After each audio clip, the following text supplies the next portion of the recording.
참 예수님, 네, 주님의 은총과 축복이 여러분과 여러분 가정에 풍성하게 내리기를 빌겠습니다.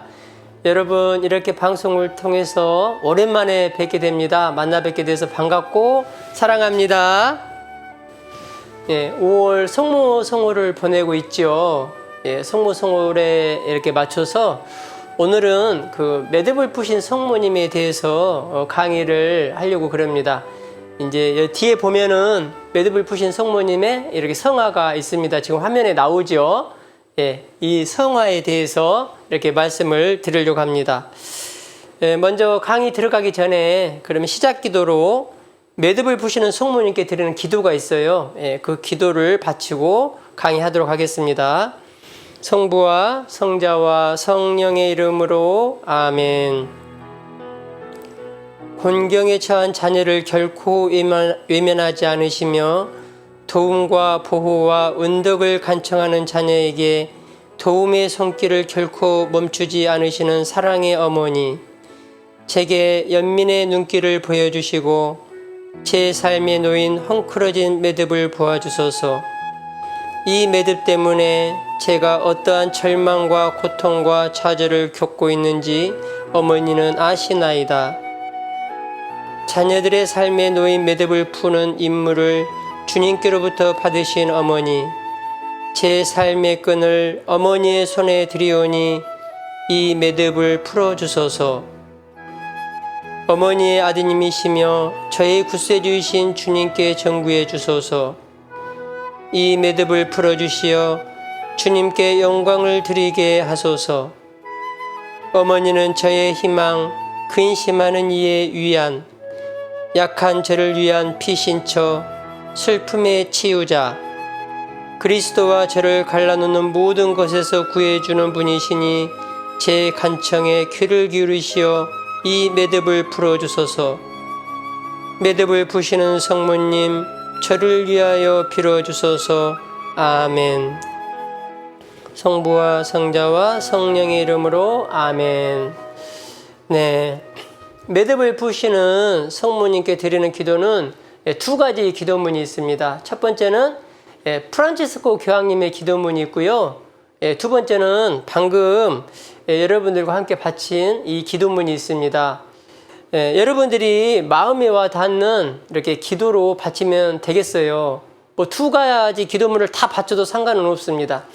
그리고 이제 묵주기도를 하면서 이렇게 매듭을 푸신 성모님께 드리는 기도가 있는데 그것은 여러분들이 그 본당 성물방에 가면은요 거의 웬만하면 다 있습니다. 그래서 저도 여기 보면 이 책을 보게 되면 저희 본당 성물방에서 샀어요. 그래서 여기에 보면 기도 내용이 전부 다 이렇게 나와 있습니다. 이렇게 참고하시면 되겠습니다. 그럼 강의 들어가면서 먼저 매듭을 푸신 성모님에 대한 그 유래에 대해서 먼저 말씀을 드리려고 합니다. 프란치스코 교황님께서는 특별히 이 매듭을 푸신 성모님에 대한 신심이 아주 깊으신 분이십니다. 코로나 때도요, 물론 지금도 이제 코로나 시기인데 처음에는 아주 위험했죠. 그때 프란치스코 교황님께서는 그 코로나의 매듭을 풀어달라고 성모님께 많은 기도를 하셨다고 그래요. 그래서 그런지 몰라도 이 코로나가 이렇게 힘을 잃어가고 있는지도 모르겠습니다. 아무튼 교황님께서 이제 교황님 되시기 전에 독일에서 유학한 시절이 있었습니다. 그 유학한 시절에 이제 독일의 그 아우구스부르크에 성 베드로 암페를라 성당이 있어요.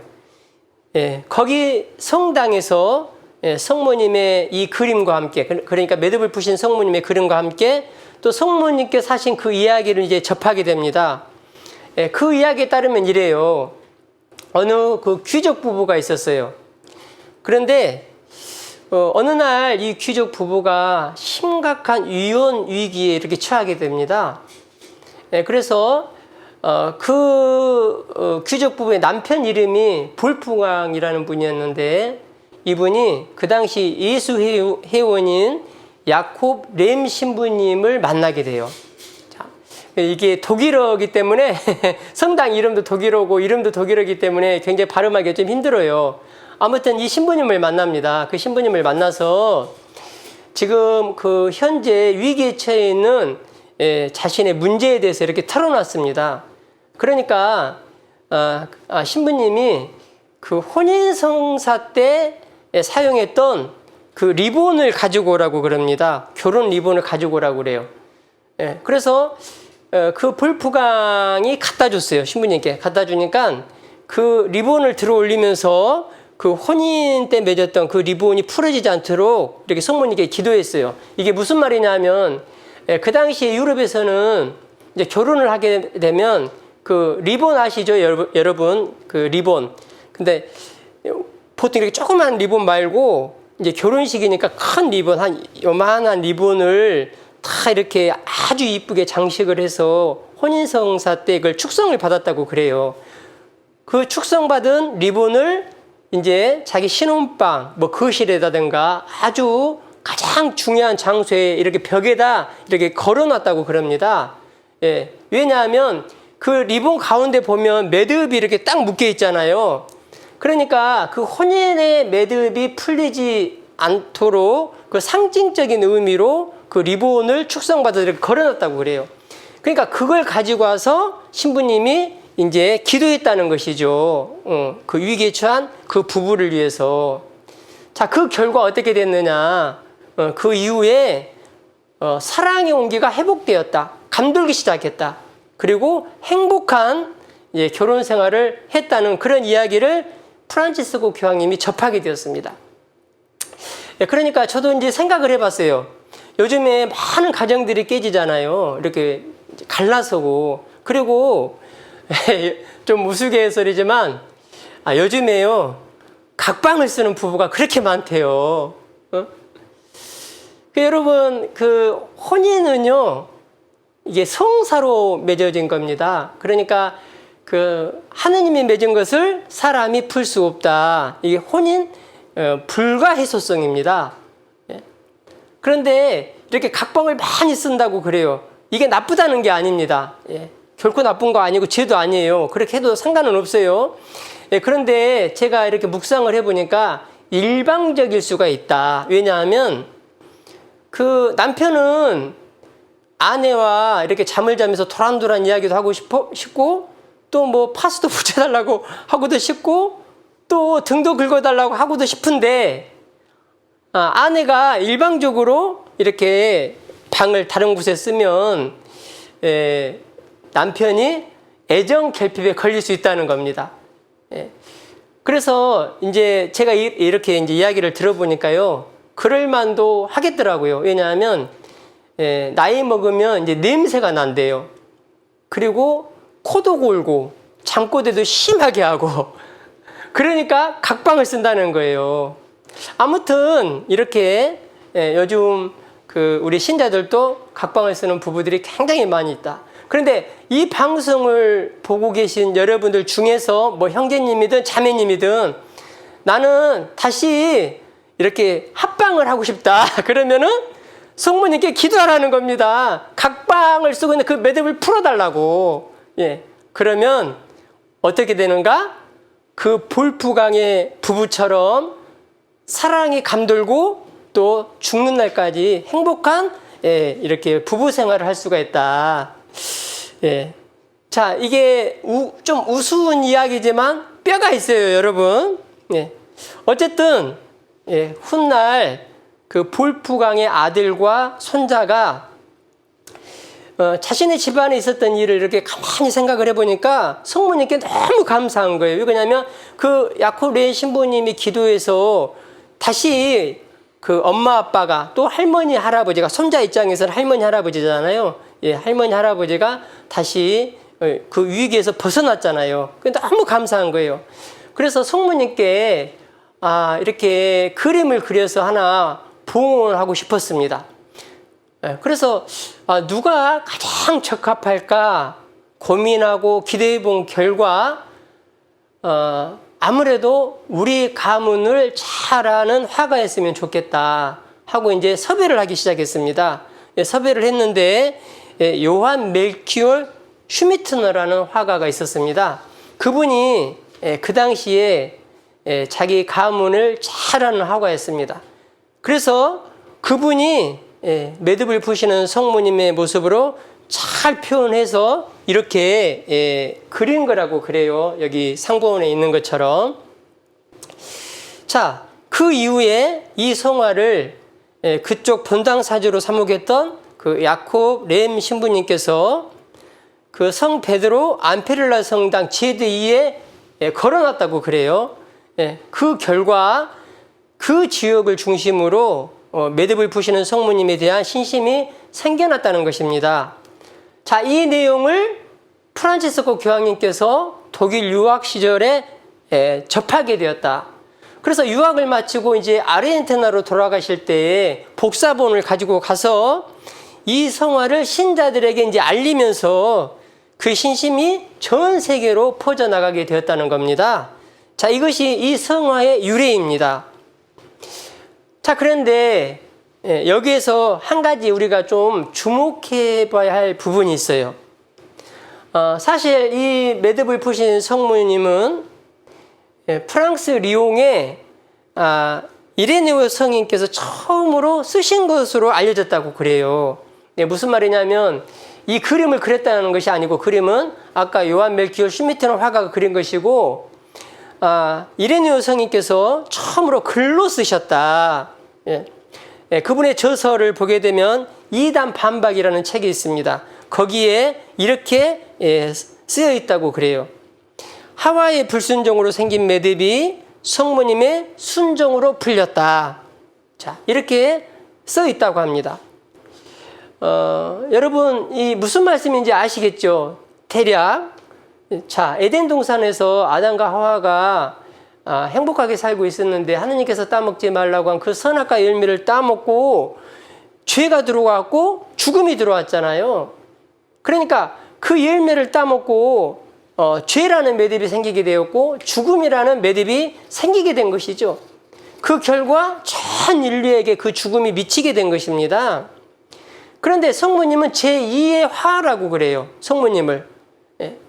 그 성모님이 이제 예수님을 잉태하시기 전에 하느님의 시종이 대천사 가브리엘의 인사말을 듣죠. 은총이 가득하신 마리아여 기뻐하여라, 주님께서 너와 함께 계시다. 이렇게 인사합니다.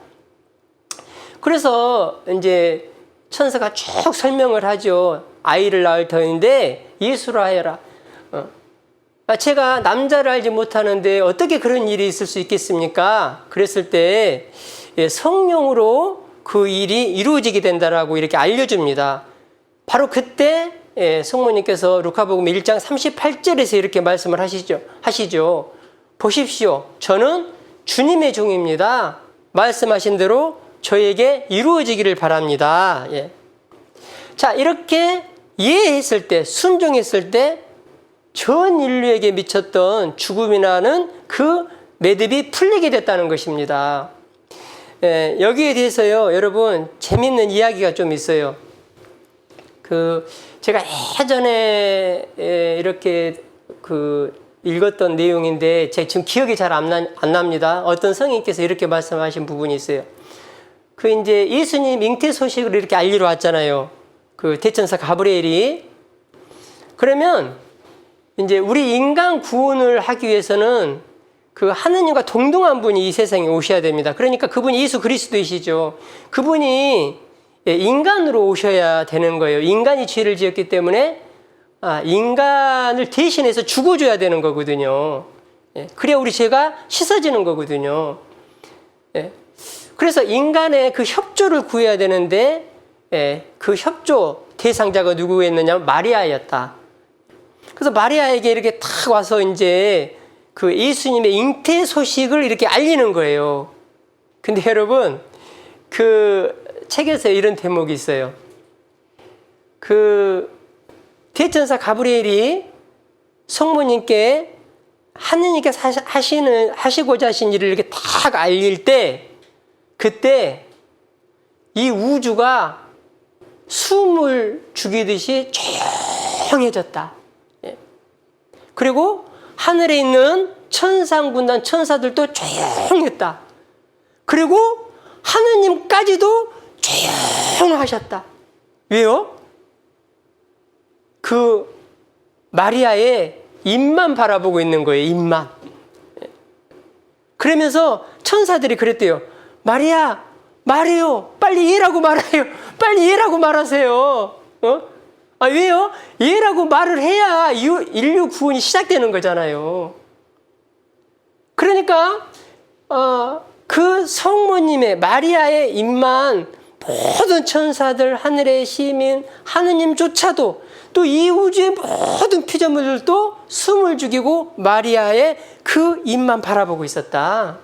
근데 드디어 마리아에게서 탁 떨어지는 거예요. 말이 나오는 거예요.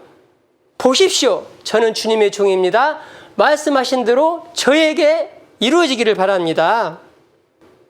그 말씀이 탁 나갈 때 바로 그 예수님이 성자가 성령의 힘으로 성모님 그 태중에 딱 들어간 거예요. 그러니까 하느님이 딱 무릎을 치더라는 거예요. 이제 됐다. 이제 됐다. 뭐가 돼요? 구원이 시작됐다는 것입니다. 바로 강생의 신비가 시작된 거잖아요, 여러분. 강생. 사람이, 하느님이 이렇게 육화되어 오시는 거예요. 그래서 그 예로 죽음이라는 매듭이 이렇게 풀어졌는데 이 말씀을 프랑스 리옹의 이레네오 성인께서 이단 반박이라는 책에다 이렇게 글로 썼다는 것이죠. 여러분, 이 부분에서 우리도 한 가지 놓치지 말아야 할 것이 하나 있는데, 순종과 불순종은 내가 매듭을 만드는 사람인가 아니면 매듭을 푸는 사람인가를 생각하게 해주는 중요한 척도가 된다는 것입니다.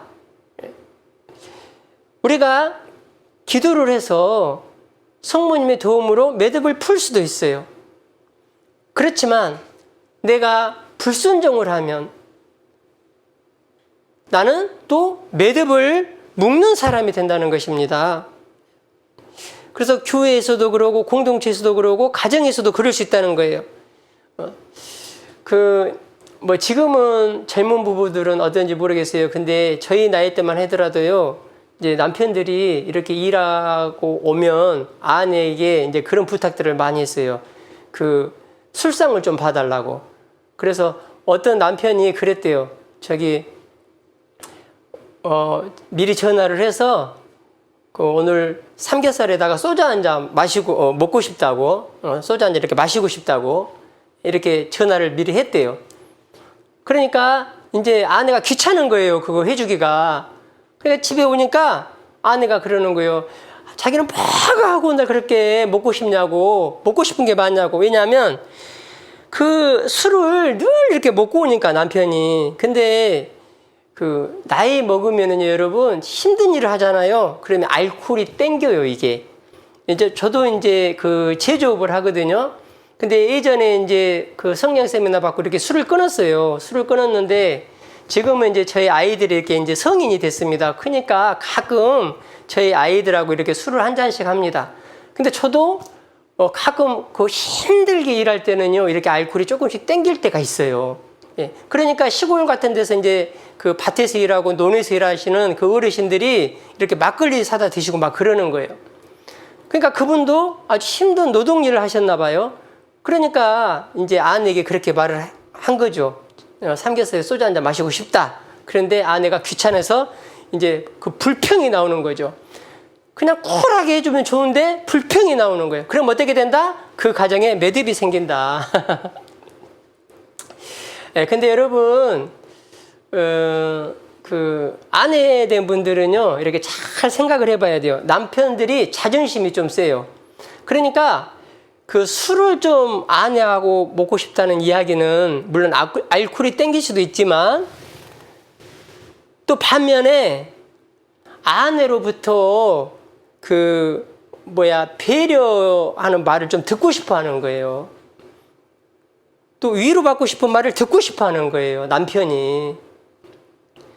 그러니까 그 본 의도를 파악하지 못하고 남편이 술만 먹고 들어오니까 그거 보기 싫어서 뭐라고 하면 그 가정에 매듭이 생긴다는 것입니다. 저희 어머니 좀 이야기를 해볼게요. 저희는 이제 저희 아버지가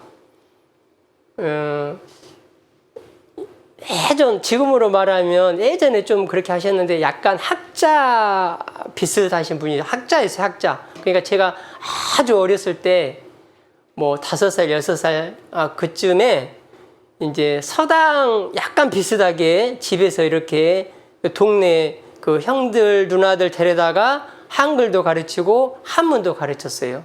저희 아버지가 그랬어요. 근데 몸이 굉장히 안 좋으셨어요. 그러니까 시골에서 사셨지만 그 노동일을 못 했어요. 조금만 일을 해도 아이고 힘들어 하니까 그 모든 재정적인 문제는 누가 감당했느냐 하면 저희 어머님이 감당을 해야만 했습니다. 네. 그리고 저희 집은 굉장히 가난했습니다. 그래서 저희 어머니가 그 품팔이 나가가지고 벌어온 걸로 저희가 이제 7남매였거든요. 8남매였는데 원래 이제 저희 큰 형이 제가 초등학교 때 돌아가셨어요. 그래 이제 7남매인데 그 7남매를 다 먹여 살린 겁니다.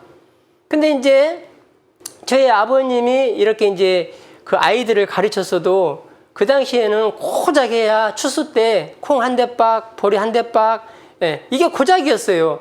그러니까 벌이가 없는 거예요, 벌이가. 그러면서도 저희 아버님이 먹고 싶은 거, 또 마시고 싶은 것은 늘 항상 이렇게 옆에 두고 있었어요. 먹고 싶어 하니까. 그러면 이제 저희 어머님이 이제 성당 딱 이렇게 가는 날, 이제 공소였습니다. 공소. 성당 딱 가는 날, 그때가 5일장이 이렇게 서는 날이 있어요. 5일장. 성당 갈 때. 그러면 저희 아버지가 그래요. 그 5일장 서는 날. 예.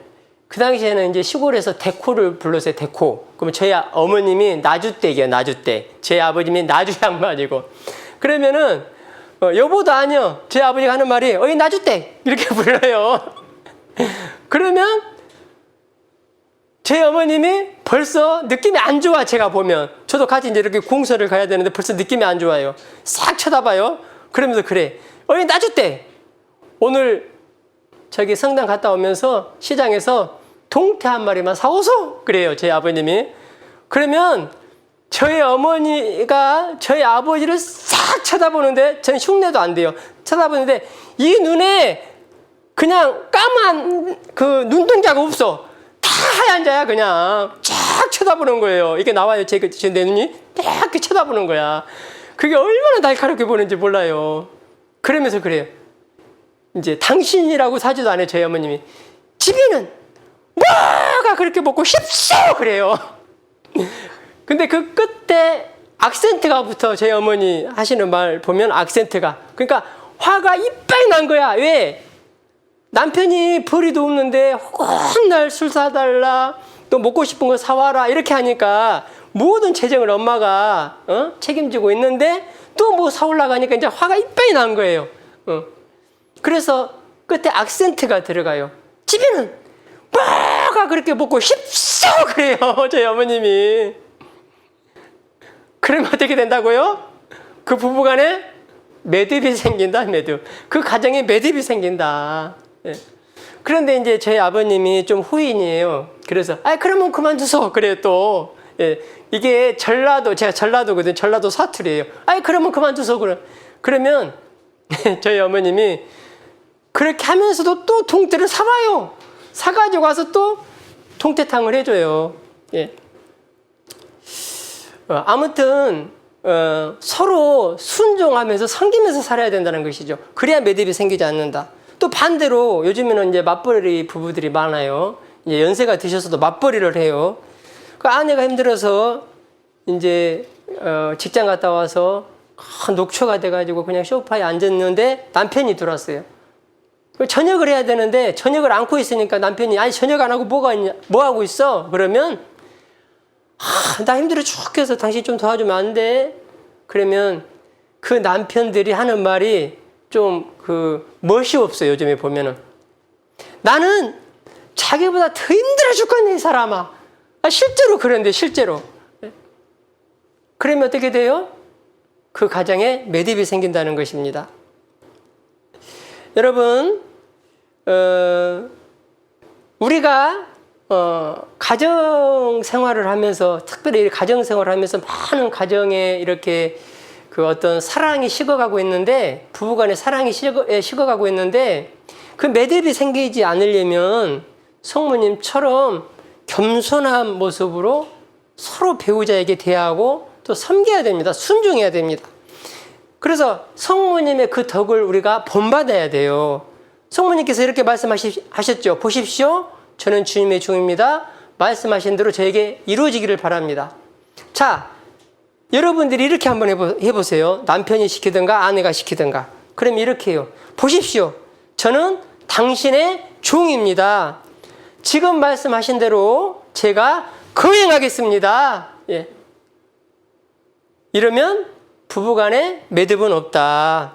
그리고 공동체도 그렇게 하면 매듭이 없다. 그래서 이제 저도 봉사를 이렇게 좀 오래 하고 있는데, 그 봉사하다 보면 그 뒤에서 자꾸 이렇게 험담하는 봉사자들이 있어요. 그리고 이제 그 뒷담화라고 그러잖아요. 뒷담화만 안 해도 성인이 된다고 프란치스코 교황님께서 말씀하셨어요. 성인이 된다고. 그러니까 계속 뒷담화를 해요. 응? 험담을 하고. 그러면 어떻게 되겠습니까? 그 공동체에 매듭이 생겨요, 여러분. 그렇게 하시는 분이 매듭을 만드는 장본인이 되는 겁니다. 그 공동체에서 봉사를 하면서 이렇게 본인에게 서운하지 않은 점이 없는 사람이 얼마나 되겠어요? 다 서운한 점이 있죠. 저도 그래요. 그렇지만 하느님의 영광을 위해서 하느님 모인 백성들이니까 사랑으로 감싸주고 보듬어주는 것이죠. 성모님의 그 순명과 겸손의 정신을 본받는 것이죠. 그랬을 때 매듭은 풀리게 되는 것입니다. 사실 성모님께서는 그 순간만이라고 한 것이 아닙니다. 루카복음 1장 38절에 그 말씀 안에는 평생애가 담겨져 있는 것입니다. 앞으로 하느님의 어떠한 부르심에도 저는 예라고 응답하겠습니다. 자, 이 말씀이 거기에 담겨져 있다.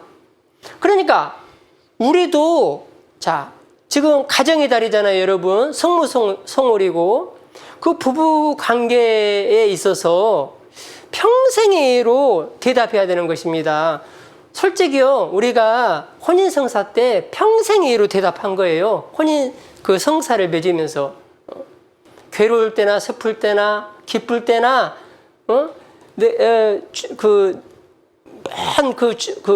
팥뿌리가 될 때까지 당신만을 사랑하고 섬기겠다고 이렇게 약속을 한 겁니다. 그래서 우리가 평생애로 그렇게 살아가면 행복한 가정생활을 할 수 있다는 것입니다. 그래서 그렇게 평생애로 대답하셨기 때문에 성모님이 우리 인간에게 평생 짐을 씌우는 죄의 매듭과 죽음이라는 매듭이 성모님의 순종으로 풀리게 되었다는 것입니다. 자, 이 말씀을 이레네 여성님께서 이단 반박이라는 책에다 쓰셨다. 그분이. 그러면 이제 구체적으로 매듭이라는 것은 무엇인가 한번 살펴보겠습니다.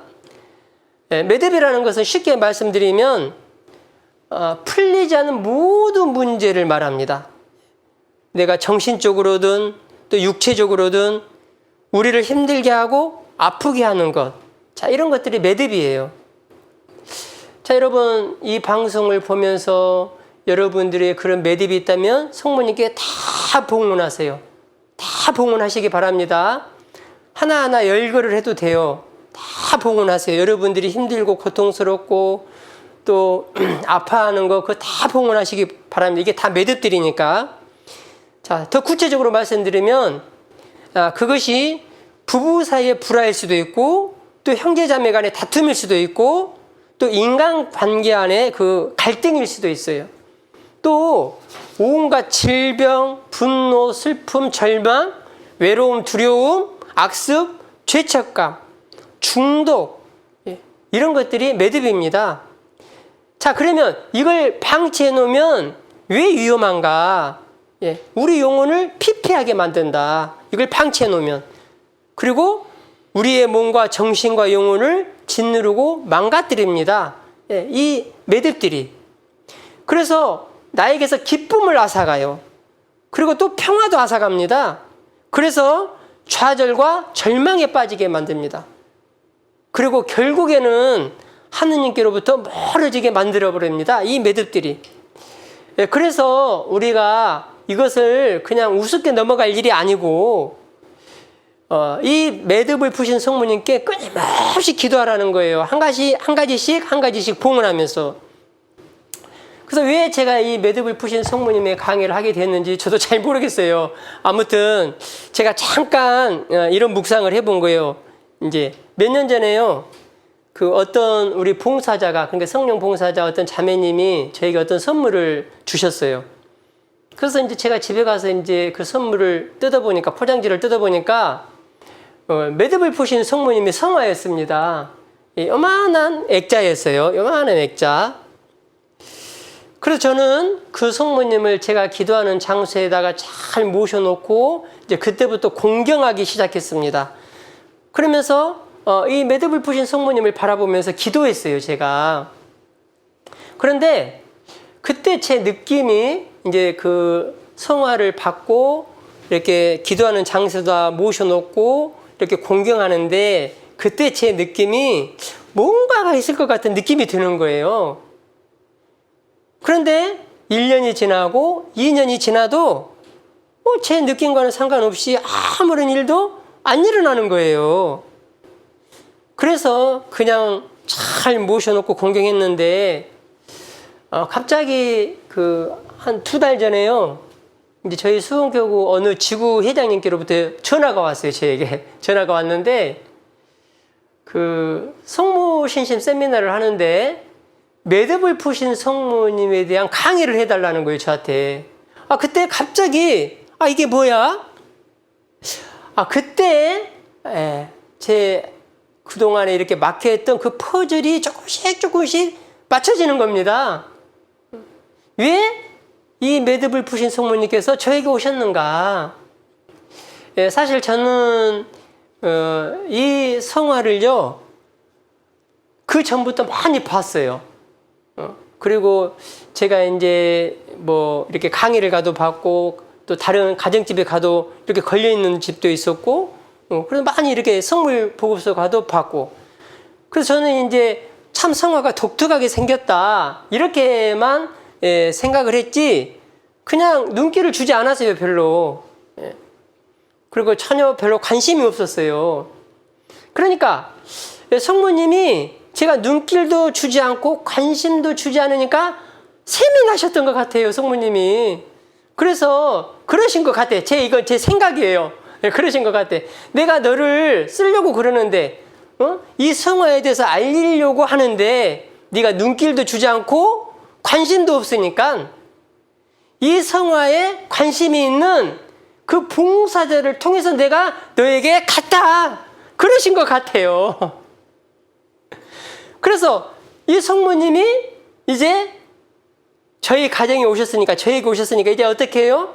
그냥 성모님을 한쪽에다 그냥 치우쳐놔요? 눈길도 주지 말아요? 아니죠. 이제 제가 잘 모셔놓고 공경하기 시작했다. 그리고 말씀드리기 시작했다. 그랬더니 저희 가정에 있는 매듭이 풀어지더라. 먼저 저희 가정에 있는 매듭이 풀어지면서 저에게 체험하게 해주시더라, 성모님이. 그래서 저뿐만이 아니라 이 강의를 듣고 성모님을 신뢰하면서 그렇게 기도하는 사람에게는 내가 틀림없이 그 매듭을 풀어주겠다. 이런 음성이 들리는 것 같아요, 여러분.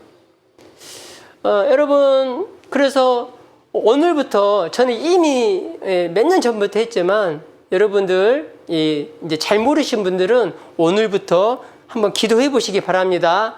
그러면 이 강의를 나간 이후부터는 성모님께서 우리 뭐 물건 살 때 선착순이라는 게 있잖아요. 그죠? 선착순. 예.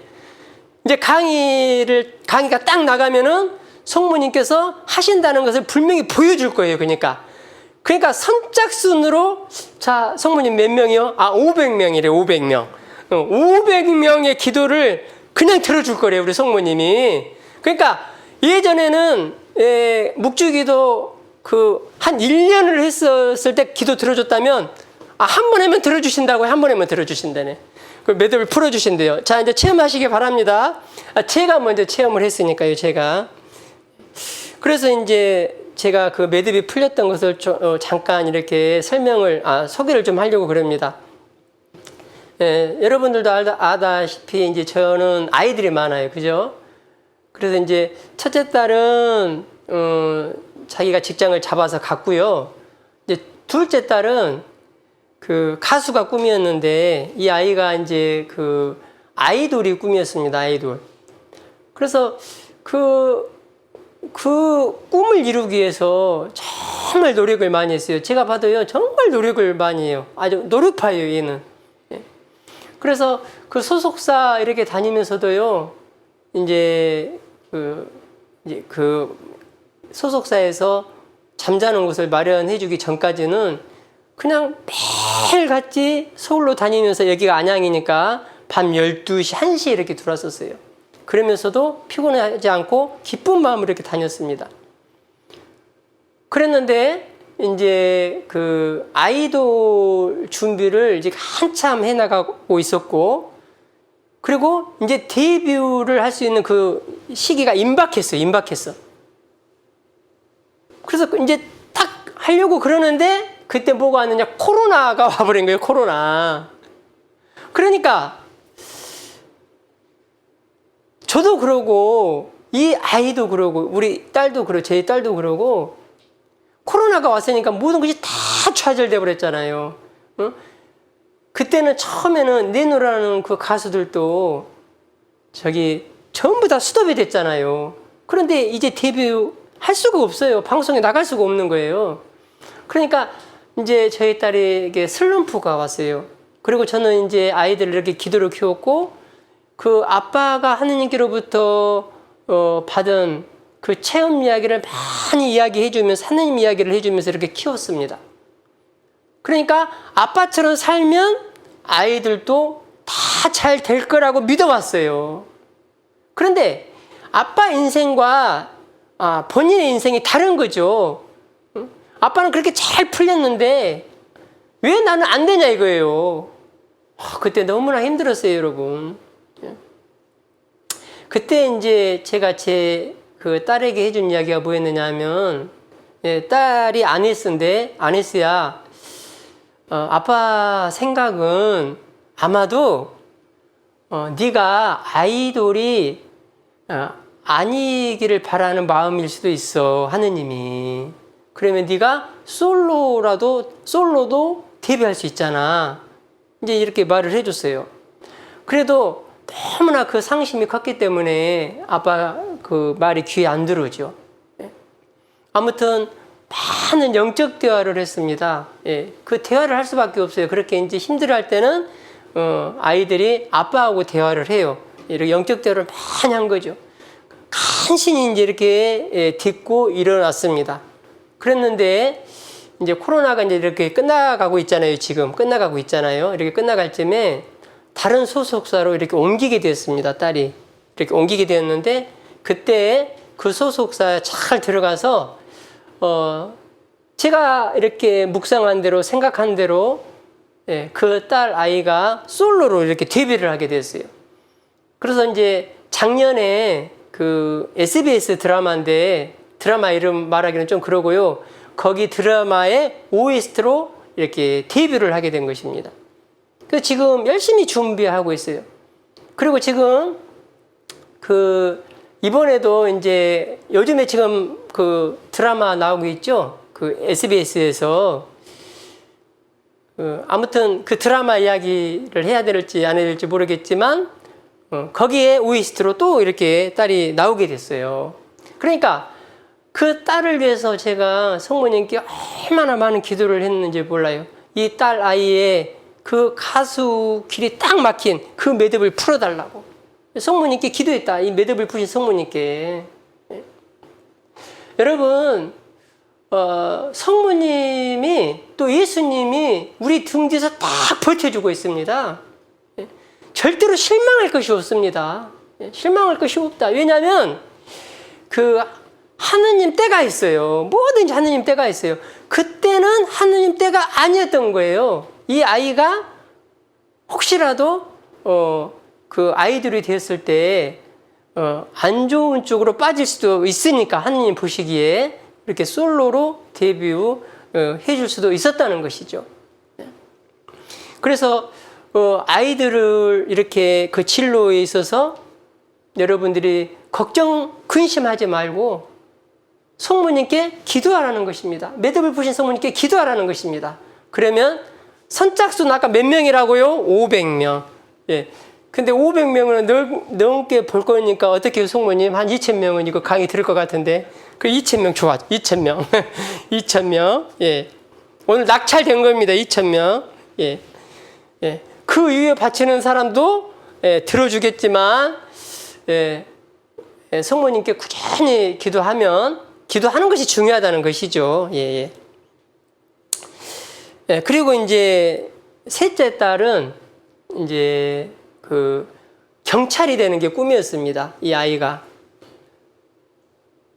그런데 공부를 잘했어요. 제가 뭐 학원에 보낸 것도 아닌데 이 아이가 공부를 잘했어요. 자기 혼자. 근데 이제 경찰 행정학과 이렇게 들어가기를 원했는데 거기 어느 대학에 이제 뭐 수도권이죠. 어느 대학에 시험을 봤는데 저희 딸이 떨어져 버렸어요. 이 딸도 베로니카인데 떨어졌어요. 그러니까 이 딸도 슬럼프에 빠진 거예요. 그래서 이제 원래 경찰 행정학과 굉장히 세잖아요. 아주 세요. 그래서 이제 이 수도권은 좀 힘든가 해가지고 지방 쪽으로 온수를 냈는데 거기서도 떨어졌어요. 지방도 못 갔어요. 그러니까 마찬가지로 이 셋째 딸도 아주 굉장히 힘들어했습니다. 그러면서 이렇게 아빠에게 이렇게 많은 그 질문도 했고 또 어떻게 따지듯이 이렇게 말도 하기도 하고 막 그런 거예요. 왜 그러냐면 그 둘째처럼 이 아이도 그 아빠가 하는 대로 하면 다 잘 될 거라 했는데 우리 그 아이들은요 그렇게 학교 다니면서도 성당에서 봉사하고 또 성당에 이상하게 눈에 띄어가지고 공부를 장을 맡든가 그래요. 아무튼 그런 일을 계속 해왔어요. 그리고 막 새벽 미사 가서 반주도 하고 막 피아노 반주도 하고 그렇게 다 열심히 했는데 왜 떨어졌냐 이거죠. 그러니까 이제 아빠가 해줄 말이 없더라고요. 제가 해줄 말은 딱 한 가지예요. 하느님의 뜻이 있을 거야. 하는 뜻이 있을 거야. 그래서 이제 그 딸이 재수를 했거든요. 재수를 했는데 그 다음 해에 이제 지가 원하는 그 수도권에 있는 어느 대학에 경찰 행정과에 이렇게 탁 붙은 거예요. 근데 그때 저하고 제 딸하고 딱 뭔가가 맞았어. 텔레파시가 딱 통한 거예요. 하나가 재는 말이 뭐냐면 아빠 1년 전에 왜 내가 안 붙었는지 알았다고. 왜냐하면 그때 코로나가 터진 거예요. 코로나가. 여러분 코로나가 터지면 모든 대학이 다 수톱됐잖아요. 다 직장인들도 재택근무를 했단 말이에요. 그럼 대학 생활이 얼마나 재미없겠어요. 그죠? 전문대 다니는 애들은요. 뭐 저희 딸이 전문대 갔다는 게 아니고 그냥 2년 동안 캠퍼스 생활을 해보지도 못하고 졸업한 거예요. 제 주위에 그런 대학생들이 많아요. 그런데 그때 떨어져서 코로나 아주 독할 때 그 해가 싹 지나갔잖아요. 그 다음부터는 이제 뭐 자주는 아니지만 학교에 나오면서 이렇게 캠퍼스 생활을 하면서 또 마지막에 풀어지니까 이렇게 재밌게 대학 생활을 하게 되었다는 겁니다. 그래서 하느님이 자기 이렇게 떨어지게 했다고. 저도 그렇게 생각을 했거든요. 중요한 게 뭐냐면 그 아이가 학원을 가지 않으면서 재수 준비를 하면서 매듭을 푸신 성모님께 기도했다. 저도 기도했다. 이번에 꼭 붙게 해달라고.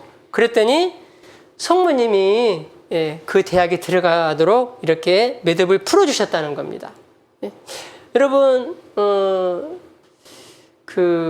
저는 이제 아이들을 키우면서 아주 힘들게 키우지는 않았어요.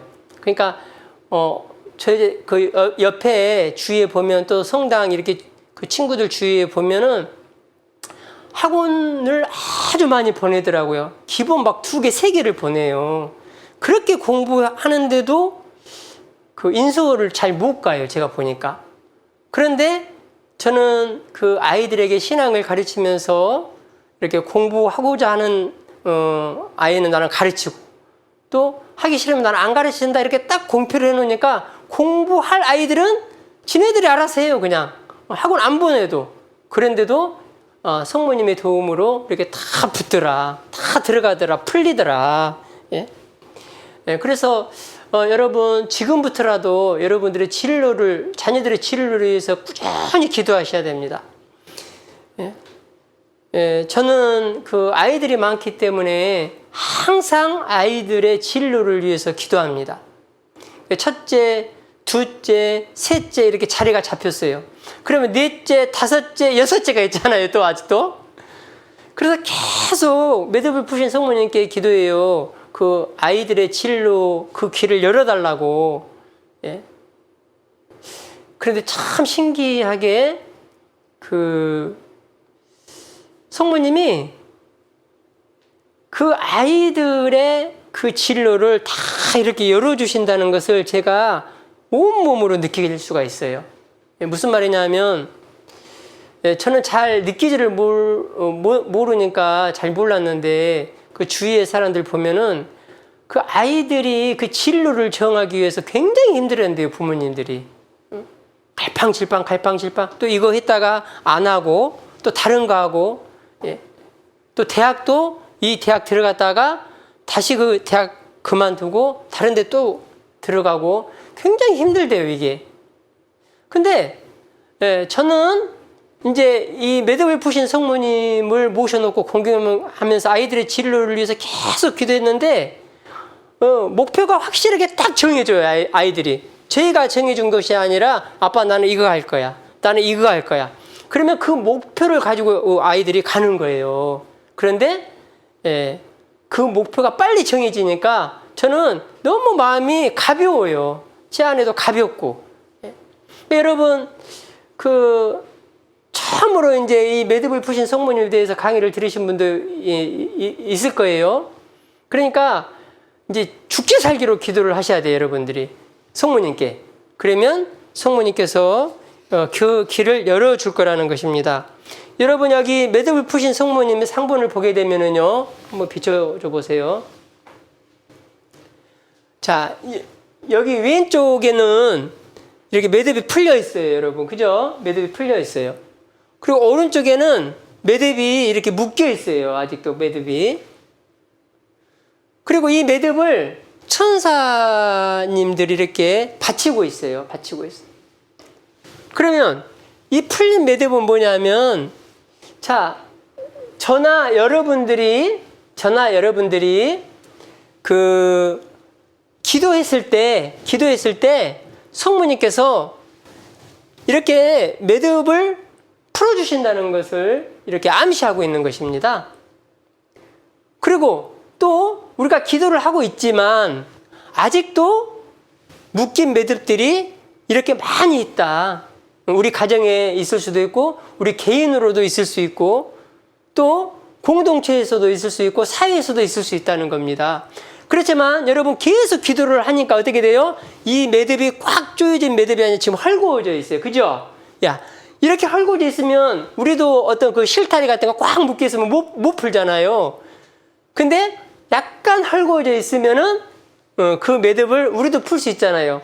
근데 이렇게 헐거워지게 할 수 있는 이유는 우리가 그 끊임없이 기도했을 때 이렇게 이제 매듭이 헐거워져서 성모님이 풀어서 이렇게 완전히 풀리게 된다는 그런 의미입니다.